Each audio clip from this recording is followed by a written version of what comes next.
Welcome to RLP Audiobooks channel, the channel that brings forgotten books back to life in audio format, so you can listen to whenever and wherever you desire, whether you're driving, chilling, and even sleeping. Please consider subscribing to the channel and click the notifications button so you don't miss out on any other videos.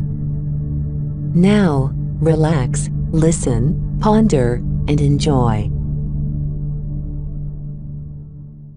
Surah 62. Al-Jumu'ah. Context. Period of revelation.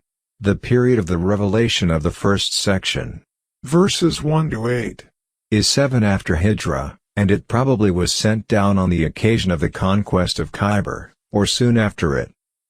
Bukhari, Muslim, Tirmizi, Nasa'i, and Ibn Jarir have related on the authority of Abu Hurairah that he and other companions were sitting in the Prophet's assembly when these verses were revealed. About Abu Hurairah, it is historically confirmed that he entered Islam after the Truce of Hudaybiyah, and before the conquest of Khyber. And Khyber was conquered, according to Ibn Hisham, in the month of Muharram, and according to Ibn Sa'd, in Jamadi al-Awwal, 7 after Hijrah. Thus, presumably God might have sent down these verses addressing the Jews, when their last stronghold had fallen, to the Muslims.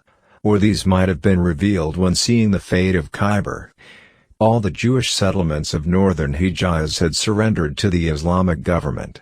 The second section, verses 9 to 11, was sent down shortly after the emigration, for the Prophet had established the Friday congregational prayer on the 5th day after his arrival at Medina. The incident that has been referred to in the last verse of this section must have occurred at a time when the people had not yet received full training in the etiquette of religious congregations. The theme and subject matter. As we have explained above, the two sections of this surah were sent down in two different periods. That is why their themes as well as their audiences are different. Although there is a kind of harmony between them, on account of which they have been put together in one surah, yet we should understand their themes separately, before we consider the question of their harmony. The first section was sent down at a time when all Jewish efforts to obstruct the message of Islam during the past 6 years had failed. First, in Medina, as many as 3 of their powerful tribes had done whatever they could to frustrate the mission of the Prophet, with the result that one of the tribes was completely exterminated, and the other 2 were exiled. Then by deception and conspiracy, they brought many of the Arab tribes together to advance on Medina, but in the Battle of the Trench, they were all repulsed. After this, Khyber had become their stronghold, where a large number of the Jews expelled from Medina also had taken refuge. At the time these verses were revealed, that too was taken without any extraordinary effort, and the Jews at their own request agreed to live there as tenants of the Muslims. After this final defeat, the Jewish power in Arabia came to an end. Then, Wadi al-Qura, Fadak Taima, Tabuk, all surrendered one after the other. So much so that all Arabian Jews became subdued to the same Islam which they were not prepared to tolerate before. This was the occasion when God Almighty once again addressed them in the surah, and probably, this was the last and final address that was directed to them in the Qur'an. In this, they have been reminded of 3 things. Number 1. You refuse to believe in this messenger, only because he was born among a people whom you contemptuously call the Gentiles. You are under the false delusion that the messenger must necessarily belong to your own community. You seem to have been convinced that anyone who claimed to be a prophet from outside your community must be an impostor, for this position had been reserved for your race, and a messenger could never be raised among the Gentiles. But among the same Gentiles, God has raised a messenger who is reciting his book in front of your very eyes, is purifying souls, and showing the right way to the people whose misdeeds are well known to you. This is God's bounty, which he may bestow on anyone he may please. You have no monopoly over it, so that you may bestow it over whomever you may please, and may withhold it from whomever you may desire it to be withheld. Number 2. You had been made bearers of the Torah, but you did not understand your responsibility for it, nor discharged it as you should have. You are like the donkey which is loaded with books, and which does not know what burden it is bearing.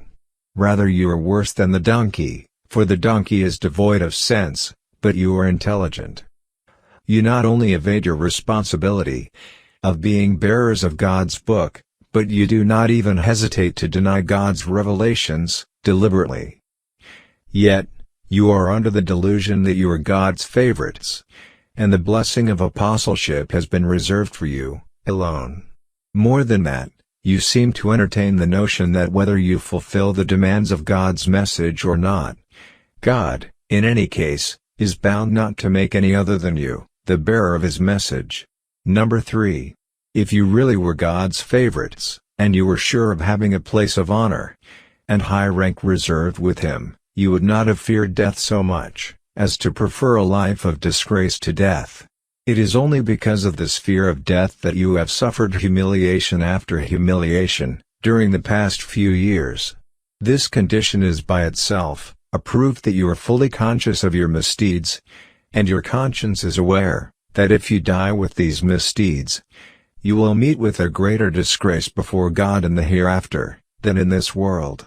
This is the subject matter of the first section.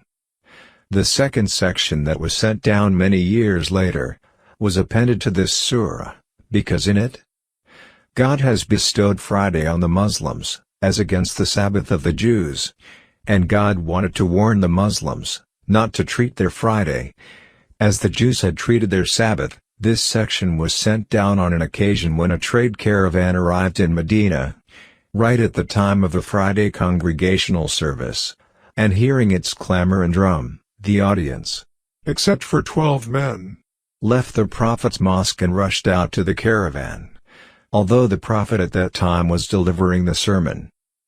Thereupon it was enjoined that after the call is sounded for the Friday prayer, all trade and business and other occupations become forbidden. The believers should then suspend every kind of transaction, and hasten to the remembrance of God. However, when the prayer is over, they have the right to disperse in the land to resume their normal occupations. This section could be made an independent surah, in view of the commandments that it contains about the congregational service on Friday, and could also be included in some other surah. But instead, it has been included here, particularly in the verses in which the Jews have been warned of the causes of their evil end. Its wisdom, in our opinion, is the same as we have explained above. Surah 62. Al-Jumu'ah. Friday. In the name of God, the most compassionate, the most merciful. Whatever is in the heavens, and whatever is on the earth, is exalting God, by praising Him, and declaring Him far above and beyond any failure or imperfection. The sovereign, the pure, the exalted in might, the wise. It is He who has sent among the unlettered a messenger from themselves, reciting to them His verses and purifying them, and teaching them the book, the Qur'an, and wisdom, the Sunnah, although they were before in clear error, and to others of them who have not yet joined them. And He is the exalted in might, the wise. That is the bounty of God, which He gives to whom He wills, and God is the possessor of great bounty. The example of those who were entrusted with the Torah, and then did not take it on, meaning, neglected their responsibility towards it, by not putting its teachings into practice, is like that of a donkey, who carries volumes of books, but does not benefit from their contents. Wretched is the example of the people who deny the signs of God, and God does not guide the wrongdoing people. Say, O you, who are Jews, if you claim that you are allies of God, excluding the other people, then wish for death, if you should be truthful. But they will not wish for it, ever, because of what their hands have put forth. And God is knowing of the wrongdoers. Say, indeed the death from which you flee, indeed it will meet you. Then you will be returned to the knower of the unseen, and the witnessed, and he will inform you about what you used to do. O you, who have believed, when the azan is called for the prayer, on the day of Jumu'ah, Friday, then proceed to the remembrance of God, and leave trade. That is better for you, if you only knew. And when the prayer has been concluded, disperse within the land, and seek from the bounty of God, and remember God often, that you may succeed. But on one occasion, when they saw a transaction, or a diversion, O Muhammad, they rushed to it, and left you standing. Say, what is with God, is better than diversion and trade, and God is the best of providers.